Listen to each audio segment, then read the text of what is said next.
দিলেন তো শার্টটা নষ্ট করে, এখন কিভাবে যাব ইন্টারভিউ দিতে? সরি ভাই, আমি তো বুঝতে পারিনি, আপনার তো অনেক বড় ক্ষতি করে ফেললাম। আচ্ছা ঠিক আছে, আপনি তো আর ইচ্ছা করে করেননি, যান। ভাই একটা চা দেন তো। ঠিক আছে বসেন, দিচ্ছি।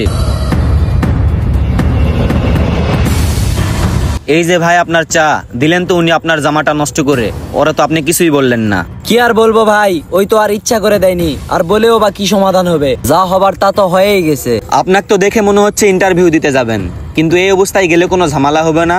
কি আর হবে ভাই, ঝামেলা হলে হবে নি, তকদিরে যা আছে তাই হবে।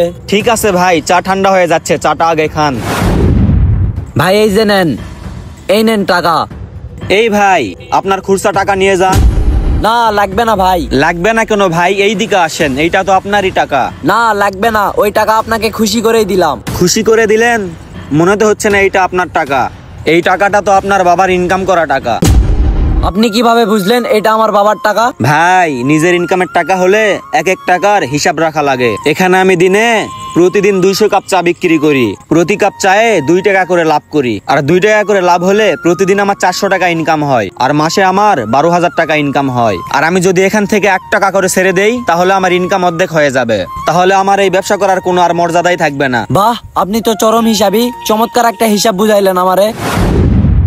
আপনি যে ইন্টারভিউ দিতে আইছেন, আপনার কাপড়ে তো ময়লা। স্যার একজনের সাথে ধাক্কা লেগে এই জায়গায় চা লেগে গেছে, আর এদিকে ইন্টারভিউ এর সময় হয়ে আসছে, তাই এই জামা পরেই ইন্টারভিউ দিতে আসছি।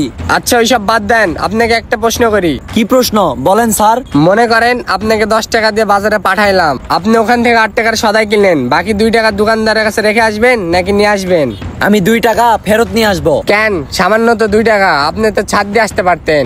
স্যার মনে করেন আমি একজন চাওয়ালা, আমি প্রতিদিন 200 কাপ চা বিক্রি করি, প্রতি কাপে 2 টাকা করে লাভ করি, আর দিন শেষে আমার 400 টাকা ইনকাম আসে। মাস শেষে হিসাব করে আমার 12,000 টাকা লাভ আসে, আর এখান থেকে 1 টাকা করে ছেড়ে দিলে আমার ইনকাম অর্ধেক হয়ে যাবে। তাই আমি ব্যবসার ক্ষেত্রে 1 টাকাও ছেড়ে দিতে রাজি নই। বাহ, ভালো হিসাব তো, আপনি তো খুব ব্রিলিয়েন্ট। স্যার আমার এই হিসাব কখনোই জানা ছিল না, আপনার অফিসের সামনে যে চায়ের দোকানটা আছে না, উনি আমার এই হিসাব শিখাইছে। ও, অফিসের বাইরে ওই চায়ের দোকানটা, আর উনিকে চেনেন? উনি তো আমার আপন বড় ভাই। আপনাদের এত বড় কোম্পানি, আর আপনার ভাই চায়ের দোকান করে কেন? উনি ওই চায়ের দোকান করে আমাদেরকে এত বড় বানাইছে, ওনার হিসাব এত পাকা দেখেই আমরা এত দূর আসতে পারছি।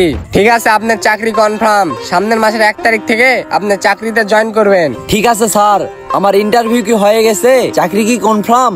আলহামদুলিল্লাহ।